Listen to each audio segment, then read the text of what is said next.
La gestion et la protection des ressources en eau sont devenues plus cruciales que jamais.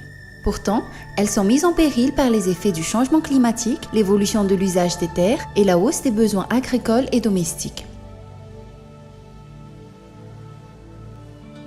La gestion de l'eau, qui a souvent été abordée de façon sectorielle, ne permet pas de répondre aux multiples enjeux qui se posent dans les bassins versants de la région.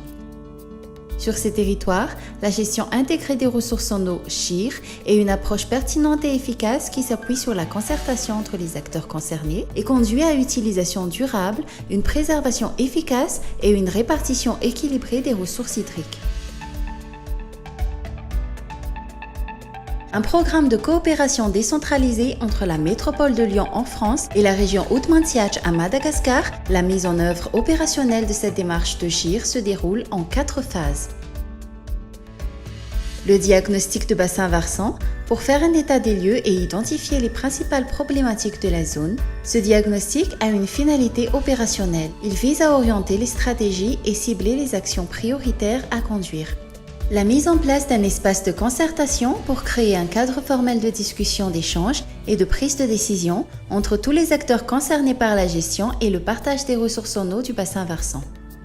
La planification des activités est réalisée de manière participative pour faciliter son approbation locale. Elle s'appuie sur les documents cadres existants comme le Code de l'eau ainsi que les plans de développement locaux tels que le PCD ou le PCD-EAH. L'objectif est de projeter l'occupation future des sols et les aménagements à prévoir dans le bassin versant. La mise en œuvre des activités permettant la protection des ressources en eau en favorisant l'infiltration dans le sol et en limitant l'évapotranspiration et l'optimisation des usages agricoles de l'eau en faisant évoluer les pratiques paysannes vers l'agroécologie.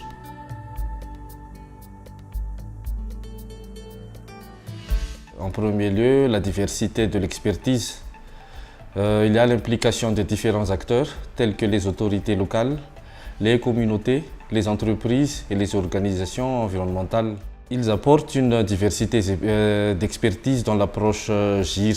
Cela permet de prendre en compte une variété de perspectives, de compétences et d'expériences pour une gestion plus complète. En deuxième lieu, il y a la connaissance locale du terrain. Cela peut se traduire par l'implication des acteurs locaux qui ont une bonne connaissance approfondie des conditions locales, des besoins communautaires et des défis spécifiques liés aux ressources en eau. Leur implication garantit une compréhension plus précise des enjeux et des solutions adaptées au contexte. En troisième lieu, on peut aussi citer la meilleure coordination, car la collaboration entre les différents acteurs facilite la coordination des efforts et des ressources.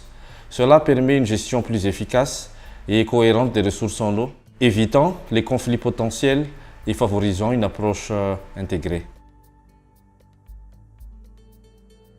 L'implication des parties prenantes dès le début favorise l'acceptation sociale du projet. Les acteurs locaux sont plus enclins à soutenir des initiatives auxquelles ils ont participé activement, ce qui renforce la viabilité et la durabilité du projet.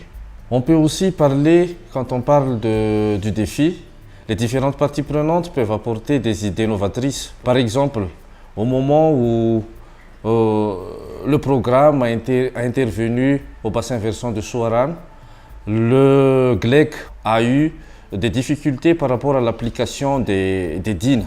Du coup, le GLEC a impliqué le Somraïdi pour les aider dans l'application de ces dînes-là.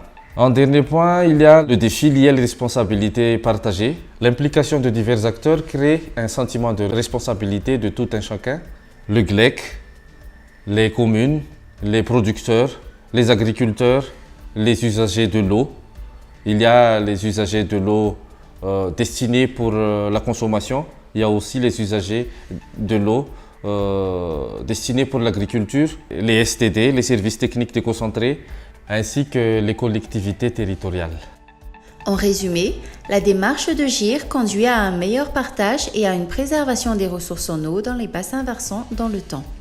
L'implication de toutes les catégories d'acteurs concernés conditionne une approche coordonnée, durable et socialement acceptée. Comment réussir une concertation d'acteurs ? Quels outils et méthodes mobiliser ?